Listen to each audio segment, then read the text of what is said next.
Bonjour à toutes et à tous, j'espère que vous allez bien. Aujourd'hui, je vous présente un nouvel écran que Tigard m'a envoyé, un écran pour les passagers à l'arrière. Il faut savoir que je vous avais présenté quand même 3 écrans sur ma chaîne, un de 7 pouces, un de 7,2 et le dernier de 7,5. Alors ce dernier de 7,5 alliait de bonnes performances. Par contre, il était un petit peu fastidieux à installer et le dernier que j'ai reçu va allier grande taille d'écran et facilité d'installation. Je vous propose de découvrir tout ça dans cette vidéo via un unboxing, un tuto installation et une présentation. Allez, c'est parti!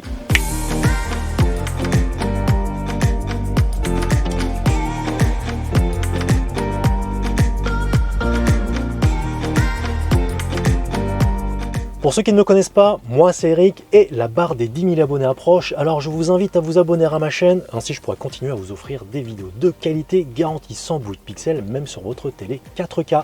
Voici comment se présente la boîte, donc c'est bien l'écran d'infodivertissement de 8,66 pouces. Alors donc la boîte a subi quelques chocs au transport, mais franchement l'écran est intact à l'intérieur, donc on pourra régler les sièges chauffants, les 5 sièges, donc les 2 à l'avant et les 3 à l'arrière. On pourra donc régler le volume de la musique. Il y a des haut-parleurs sur cet écran-là. On va avoir un purificateur d'air. La fonction massant pour le conducteur et le passager avant. Donc ça fonctionnera avec le réglage lombaire. Donc il y a certaines Tesla qui ne disposent plus des réglages lombaires du côté passager. Donc 8,66 pouces, d'une résolution de 1280 par 800. On va avoir donc une tablette sur Android, donc on pourra télécharger pas mal d'applications grâce au Play Store. Et là on va pouvoir donc contrôler la climatisation, le chauffage pour les passagers à l'arrière. On aura aussi la compatibilité avec CarPlay. On pourra mettre à jour la tablette via une connexion Wi-Fi. Alors une fois qu'on aura ouvert la boîte, voici comment est protégé l'écran. Donc une petite mousse et là aussi elle est encadrée par 2 mousses. Voilà comment ça se présente. Donc une fois qu'on aura enlevé donc les protections, on va avoir donc l'écran qui est bien emballé là et on va avoir le câblage.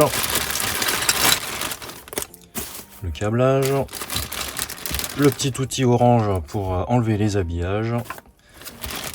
On va avoir le petit dongle pour l'alimentation et un petit adaptateur USB-A, USB-C. Ça c'est super sympa. Voilà comment se présente l'écran une fois qu'on l'aura déballé. Donc en partie basse, donc on a la possibilité d'orienter le flux d'air là au niveau des aérateurs. Ça c'est plutôt cool. En bas 2 prises USB-C et au milieu là une partie pour resetter la tablette. Alors vous voyez, en partie basse de l'écran, on va avoir donc les fonctions de la tablette disponibles. Donc là, on peut voir qu'on pourra régler la climatisation, le chauffage, les sièges chauffants. Là, ce sera pour faire avancer ou reculer le siège passager avant. Donc là, ce sera pour la musique, là pour les différentes applications de la tablette, là pour la lecture multimédia, et là pour les paramètres de la tablette.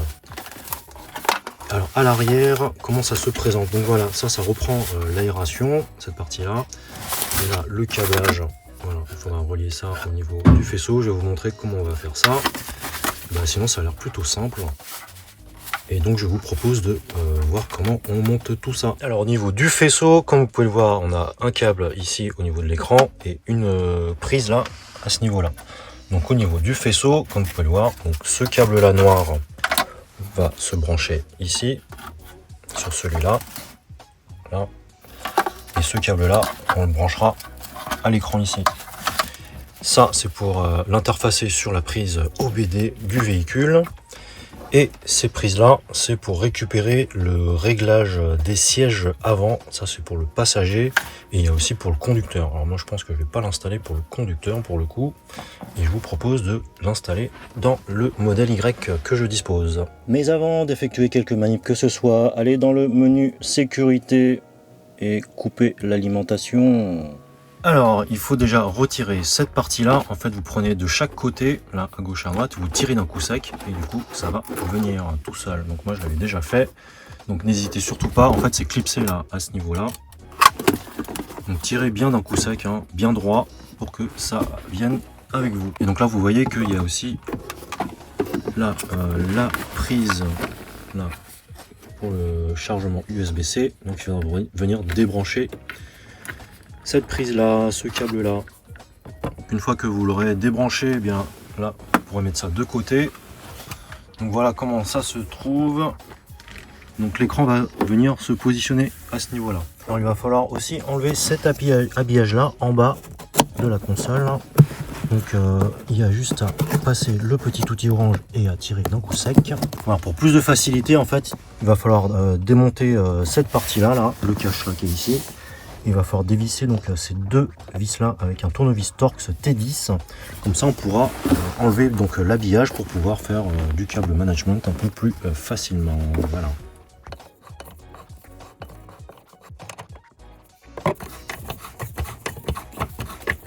Alors une fois que vous aurez enlevé donc les deux vis Torx là, donc cet habillage là, il va falloir juste tirer dessus. Et voilà, ça vient tout seul.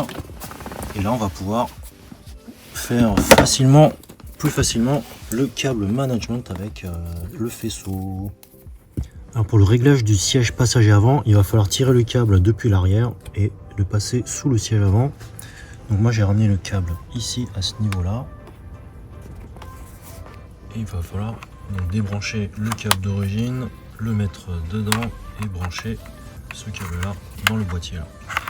Donc ah oui, j'ai oublié de vous dire que en fait il y a une vis Torx ici qui est en dessous du siège qu'il va falloir retirer pour pouvoir accéder à là. Donc il va falloir déclipser et tirer, hop, ça se déboîte pour avoir plus de facilité pour brancher le câble. Alors voilà comment ça se présente une fois qu'on aura interfacé donc le câblage, le faisceau vers la prise OBD. Et donc il ne reste plus qu'à remettre le cache, sachant que moi j'ai déjà remis donc le cache supérieur avec les deux vis Torx. Donc il ne reste plus qu'à remettre le cache en place et le tour est joué.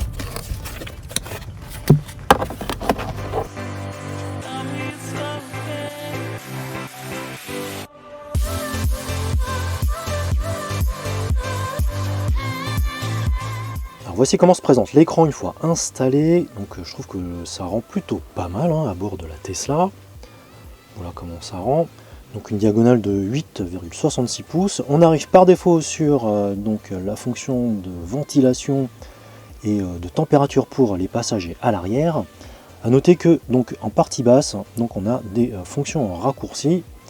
Donc le deuxième menu, c'est pour les sièges chauffants. Alors je trouve un peu bizarre qu'on puisse quand même activer les sièges chauffants pour les passagers à l'avant. Donc voilà, c'est des fonctionnalités qui sont en plus, mais bon, moi j'aurais préféré que ce soit juste pour les passagers à l'arrière. Ensuite, on pourra aussi donc avancer le siège passager avant, de cette manière-là. Voilà, comme vous pouvez le voir. On pourra incliner et tout ça. Et donc si vous avez branché donc le câble et tout ça, et que la Tesla dispose du réglage lombaire côté passager, alors sur certains modèles 3 de 2021, on dispose encore des réglages lombaires côté passager, et ce qui n'est plus le cas depuis octobre 2021 il me semble. Il n'y a plus de réglage lombaire côté passager, donc on ne pourra pas disposer de la fonction massage. Voilà, donc si vous avez relié donc le câble pour le conducteur, on pourra activer donc le massage via les réglages lombaires. Donc voici pour ce menu là.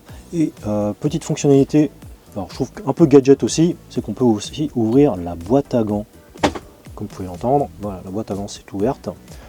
Donc voilà, des fonctions qui sont en plus sur cet écran là, que je ne trouve pas très pertinentes, mais bon, c'est présent, c'est pas plus mal.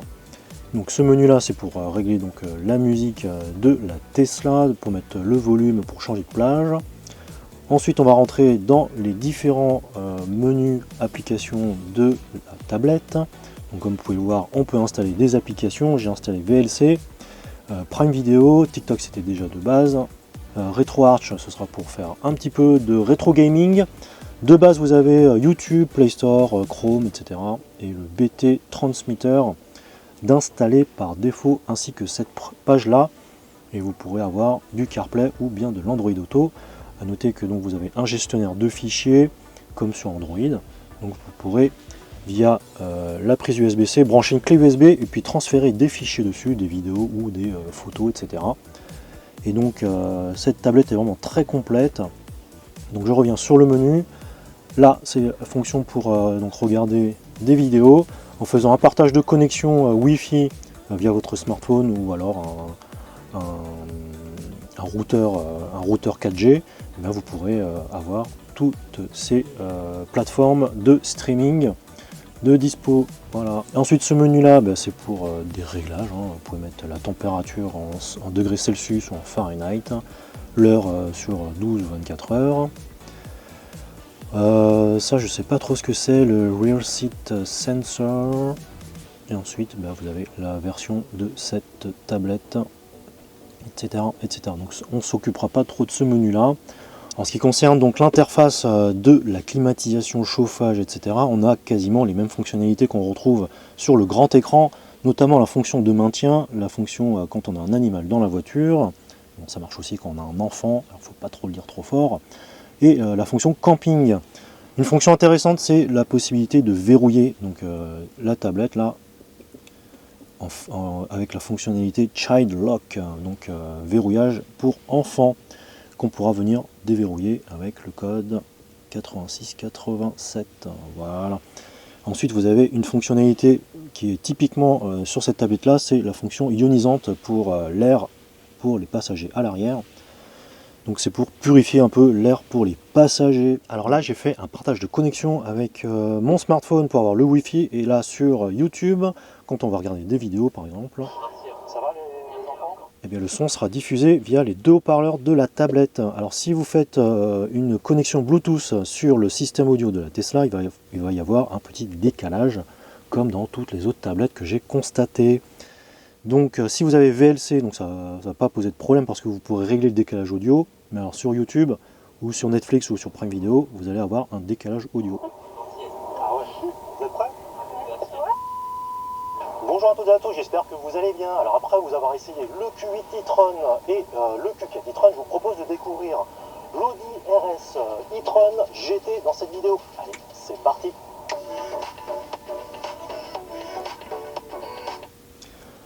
Alors les haut-parleurs ont le mérite d'être présents, ça peut dépanner la qualité audio, donc comme vous avez pu entendre, c'est pas super. Donc on aura la possibilité aussi de connecter donc la tablette avec des écouteurs Bluetooth sans fil. Ça c'est vraiment super cool. Pour relier vos écouteurs sans fil, allez dans BT Transmitter pour les Américains ou BT Transmit pour les Anglais. Donc là vous voyez, j'ai connecté des petits écouteurs sans fil de chez Beats et le son du coup passe par les écouteurs.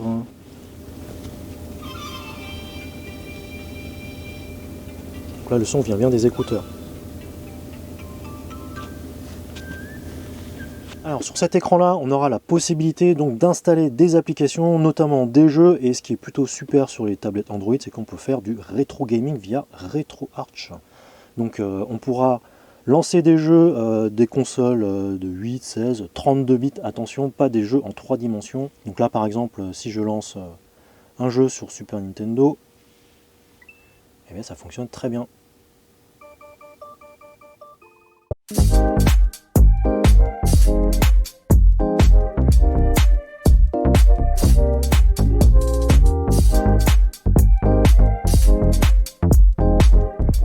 Résumé, on a une tablette qui a une très grande taille d'écran qui va allier aussi facilité d'installation et avec lequel on va pouvoir orienter le flux d'air pour les passagers à l'arrière. On pourra aussi connecter des écouteurs sans fil pour les passagers à l'arrière, ça c'est vraiment très sympa. Cet écran est compatible avec tous les modèles 3 avant le modèle restylé et il est compatible aussi avec les modèles Y.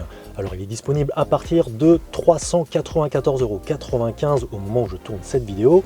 Et avec mon code EricStack888, vous allez pouvoir bénéficier de 25% de remise, ce qui va revenir à 291,95 €, frais de port inclus.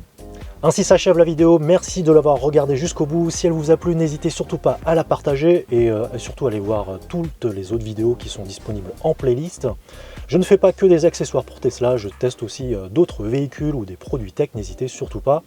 Et bien n'hésitez surtout pas aussi à me lâcher un like, dites-moi ce que vous en pensez en commentaire. Et n'oubliez pas de vous abonner, c'est très important pour l'avenir de la chaîne. N'hésitez surtout pas non plus à cliquer sur la cloche pour ne pas rater mes prochaines vidéos. Et bien sur ce, je vous dis, portez-vous bien, attention sur la route et je vous dis à la prochaine. Allez, salut!